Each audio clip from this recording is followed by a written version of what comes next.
नमस्कार। फंक्शनल हिंदी या प्रयोजन मूलक हिंदी पाठ के अंतर्गत हम लोगों ने पहले वीडियो में पढ़ा कि फंक्शनल या नमस्कार। हिंदी की पाठशाला यूट्यूब चैनल में आप सबों का स्वागत है। फंक्शनल हिंदी या प्रयोजन मूलक हिंदी पाठ के अंतर्गत पहले खंड में हम लोगों ने ये जाना कि प्रयोजन मूलक हिंदी शब्द की उत्पत्ति या उसका विकास इन यूरोप में चले फंक्शनलिज्म मूवमेंट से हुआ है।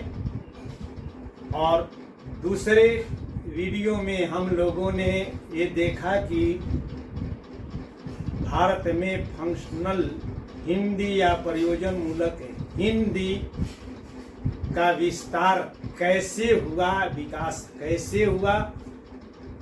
और अब इस खंड में हम लोग ये देखेंगे कि उसका नाम, सटीक नाम क्या है और उसकी परिभाषा क्या है। तो इस संदर्भ में एक बात हमेशा याद रखेंगे प्रश्नों का उत्तर देते समय कि इस फंक्शनल या प्रयोजन मूलक हिंदी शब्द का स्वरूप, उसके क्षेत्र, उसकी परिभाषा और उसका नामकरण का निर्णय और एक तरह से बहुसंख्य, सर्वमान्य तो नहीं कहेंगे मगर बहुसंख्य विद्वानों की मान्यतानुसार 1972 में केंद्रीय हिंदी शिक्षण संस्थान आगरा के निदेशक डॉक्टर वर्जेश्वर वर्मा द्वारा संपादित और मोटूरी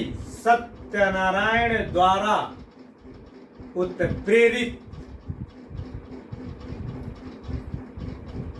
पुस्तक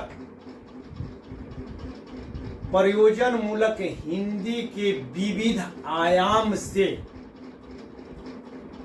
निर्धारित और निर्देशित उस प्रयोजन मूलक हिंदी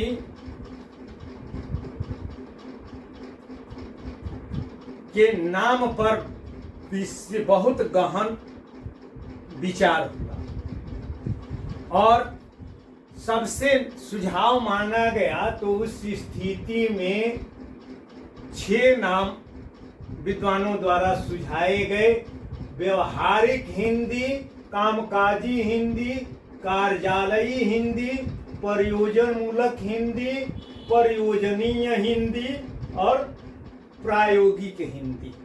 ये नाम आए। अब इन नामों में सबसे ज्यादा प्रचलित, और चूंकि प्रयोजन शब्द को अधिकांश विद्वानों ने सुझाया भी था और अन्य की अपेक्षा यह थोड़ा व्यापक भी था, इसलिए तय हुआ कि जो पाठ्यक्रम लाया जाएगा और उस पाठ्यक्रम का नाम प्रयोजन मूलक हिंदी रखा जाएगा। तो एक तरह से, और अब धीरे धीरे वह सर्वमान्य बनते जा रहा है। यद्यपि अन्य नाम भी आए, प्रयोजन परक हिंदी, प्रायोजनिक हिंदी नहीं लिख पाया हूँ, प्रायोजनिक हिंदी, प्रयोग परक हिंदी, प्रयोजनी हिंदी, कार्यालय हिंदी नहीं, कार्यालयीय हिंदी और आजीविका मूलक हिंदी जैसे नाम सुझाए गए। अब ये तो तय हो गया कि प्रयोजन मूलक हिंदी जो पाठ्यक्रम आएगा उस जिसमें कार्यालयों में, विविध वाणिज्य व्यवसाय में, विज्ञान के अनेक संकायों में, विभागों में, साइंस और टेक्नोलॉजी डिपार्टमेंट के अंतर्गत और विभिन्न मंत्रालयों के काम काज को राजभाषा हिंदी में निष्पादित करने के लिए जो राजभाषा से संबंधित प्रयास किया जाएगा, उस प्रयास के समेकित रूप को प्रयोजन मूलक हिंदी के अंतर्गत रखा जाएगा। तो इस पर चारों तरफ से कुछ लोगों ने व्यंग भी उड़ाना शुरू किया और व्यंग में यह पूछा जाने लगा कि अगर दफ्तरों की हिंदी को प्रयोजन मूलक हिंदी कहेंगे तो क्या कोई और वैसी भी हिंदी है जो कि निष्प्रयोजन है, यानी कि जिसका कोई प्रयोजन नहीं है। यानी कि ये जो शब्दावली गढ़ी जा रही है, एक साइकिल की द्विचक्र वाहन और टर्च की कर दीपिका, तो इन सब को ही प्रयोजन मूलक हिंदी कहेंगे, तो और सबसे क्या जो है निष्प्रयोजन है। तो इस पर ब्रजेश्वर वर्मा ने उसी प्रयोजन मूलक हिंदी के विविध आयाम पुस्तक में स्पष्ट किया कि नहीं भैया, निष्प्रयोजन हिंदी नाम की कोई चीज नहीं होती है, लेकिन उसके व्यवहारिक पक्ष को उजागर करने के लिए प्रयोजन मूलक विशेषण का प्रयोग किया गया है। और इसकी परिभाषा उनके प्रेरक पुरुष मोटूरी सत्यनारायण ने दी कि जीवन की आवश्यकताओं की पूर्ति के लिए प्रयोग में लाई जाने वाली विशेष हिंदी को ही प्रयोजन मूलक हिंदी कहेंगे और शेष के लिए आनंद मूलक हिंदी का हम प्रयोग कर सकते हैं। यानी कि भाषा का दो रूप होता है, या भाषा का व्यवहार जो है दो स्तर पर से हम करते हैं। एक तो औपचारिक रूप में करते हैं और दूसरे अनौपचारिक रूप में करते हैं। जब हम कोई बात विचार करते हैं या अपने भावोद्गार व्यक्त करते हैं, वो बोलचाल के रूप में हो या कविता के रूप में हो या कहानी के रूप में हो या नाटक या किसी अन्य रचना के रूप में हो, तो वह क्या है, अनौपचारिक, यानी कि उसमें कोई तटस्थ नियम नहीं होता है और कोई खुटाठो विधान नहीं होता है कि इधर उधर आप खिसक नहीं सकते। मगर जो औपचारिक भाषा जो होती है उसमें कहीं भटकाव नहीं होता है और वह मानकीकृत होती है। मानकीकृत इसलिए कि चूंकि पूरे राष्ट्र के को इसके माध्यम से जोड़ना है और अर्थ में विचलन न हो। क्योंकि हम ये भी जानते हैं कि शब्द को ब्रह्म कहा गया है और ब्रह्म को अगम, अगोचर, अदृश्य, निर्गुण, निराकार कहा गया है। अर्थात शब्द का कोई निश्चित अर्थ नहीं होता है। वैसे अगर शब्दों का ही अगर हम प्रयोग करेंगे तो चूंकि सभी पूरी तरह अपने जो है दायित्व और कर्तव्य और अधिकार के प्रति सजग हैं और ईमानदार हैं, ऐसा नहीं कहा जा सकता है। कोई उन शब्दों की आड़ में बेईमानी भी कर सकता है। इसलिए वैसे गढ़े हुए शब्द जो खास उद्देश्य से प्रयोग में लाए जाएंगे वे औपचारिक होंगे, मानकीकृत रूप में होंगे और पूरे देश को उस भाषा के निहित अर्थ को स्वीकार करने की बाध्यता होगी।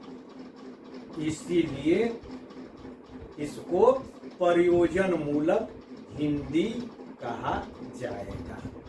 यद्यपि ऐसा हुआ नहीं, और कारण कि सभी एक जगह केंद्रीकृत रूप से जो है कार्य नहीं हुआ, और 1950 से लेकर के 1972-73 तक, तो इसीलिए सबको एक छत के या एक छाया में लाने के लिए ही गृह मंत्रालय के अधीन राजभाषा विभाग की स्थापना हुई थी, जिसका काम पूरे विभागों के बीच तालमेल स्थापित करना था।